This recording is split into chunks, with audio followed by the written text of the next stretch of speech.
how to avoid leasing to tenants who are squatters, telltale signs and tenants checklist.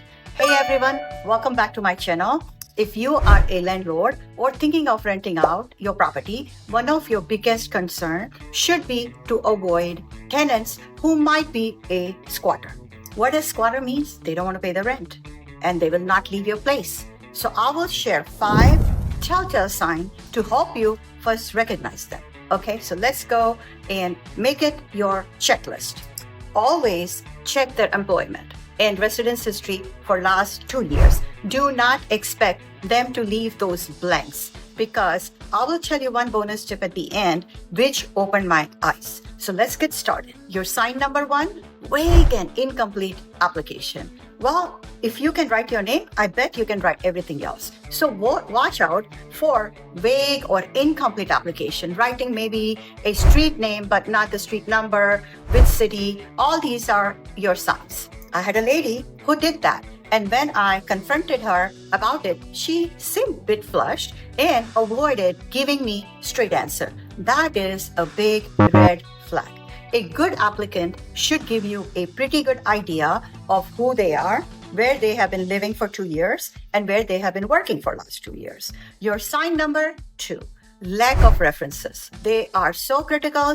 You want 2 personal and 2 business references. Next, be wary of application who cannot give it to you, their previous landlord's name or their previous manager's name. All you have to say is, all I need is for your employment verification. I'm not trying to check your character with them, and neither will I do that. So please, if they refuse it, that's your second red flag.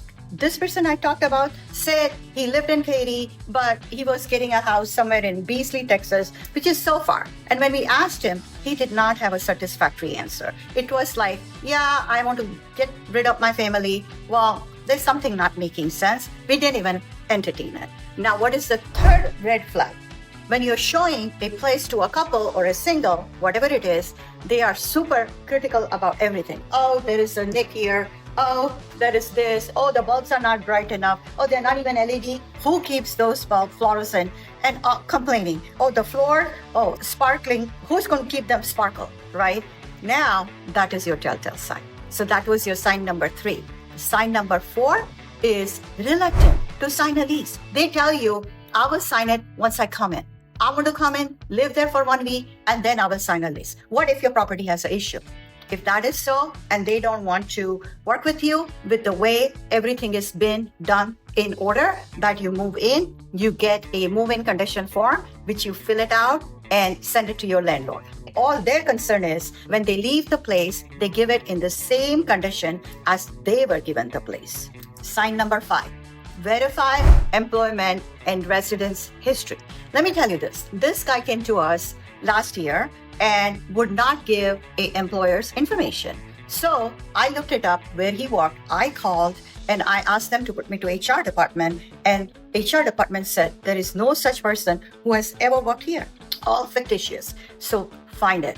There was another applicant at the same time for the same property who wrote the address which never existed. So looking up in Google Maps, looking up in Google Earth, every which place which we could, there was no such street. So I called him, we said we'll have a Zoom interview, and man, did he fluster a lot. So guys, no, because they can make up the street name, the work employment name, which doesn't even exist. If you just trust that they've been getting money here, they worked at X and X company, and you have not seen their 1-year W-2, check everything. Call the HR, and just say, I'm doing an employment verification. That's it. And that's within the law when tenant signs the lease that you are allowed to check my credit history and criminal background. If you do all these things, you will not have the problem which I'm talking about. So I have 2 recent problems with my landlord. First person called me 3 months ago and said, Sonal, my renter has not paid me since March. I'm like, oh, wow. Are you kidding? This we are talking about December. So I said, well, first time he did not pay, you were supposed to go and put a notice on the door for 7-day notice that you are late and you pay me in 7 days. If that doesn't happen, then you go and file it with a small claim court yourself, or you can hire the company. There are tons of companies Call me, who will do all the paperwork for you for a very small fee. Finally, he agreed and he went to that company and that lady was evicted. Now, I asked him, why? When I wrote a lease, it was, I think, 2 years or 3 years, whatever it was. And we are talking in 5th year. He said, yeah, she was paying regularly. She wanted to extend her lease. I didn't bother to come to you or wrote any paper, legal document, and she's been paying me every month. And now some adversity hit her and she just could not pay. I don't think she had malintention, but she just had a true adversity. You feel sympathetic, but here you are running this as your business friend. Make a decision wisely. First, try to see if you can work it out. Second incident, there the guy came in with that reason I just told you, I will write the lease after a week. Guess what? He went inside, locks were changed, and then he changed the locks on landlord and had so much stuff, goofy stuff, like a homeless guy staying in there with the store cart and some dirty whatever, the comforter and the pillows and everything. And come to know, they were drug addicts. All the carpets were ruined. The house had tremendous smoke. It was inside the air filter of the air condition. And guys, we are still working out how to get that smell go away. Landlord changed the carpet entirely. So guys, this is the checklist if you keep in front of you, or if your gut feeling anywhere where something is not matching, you need to probe more. You need to get supporting evidences or the paperwork to that gut feeling to go away. If it doesn't go away, don't fall for it. Call professional realtors like us and we will give you the idea. And don't try to save that 1 month rent which you pay as a fee to your realtor. Seriously, this will cost you thousands of dollars. And the damages on the property, I can't even tell you. My landlord who wanted to save maybe $1,000 for her lease because her rent was $2,000, she would have paid 1 month rent, so $2,000.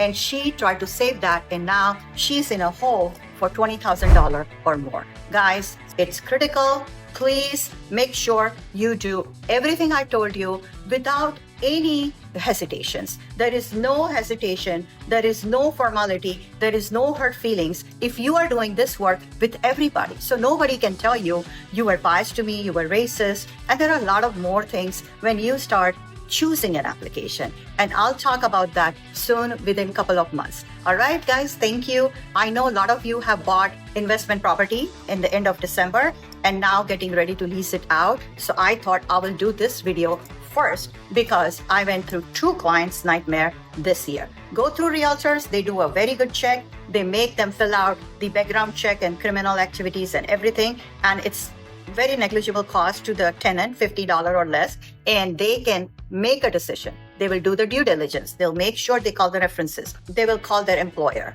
Once everything fits in the box, you are relieved because next 1, 2, 3 year, whatever lease you wrote, you are secure in your head. Thank you so much and hope I have helped you. Like, subscribe, and write comments because that helps me and helps my video production for future coming week. Bye.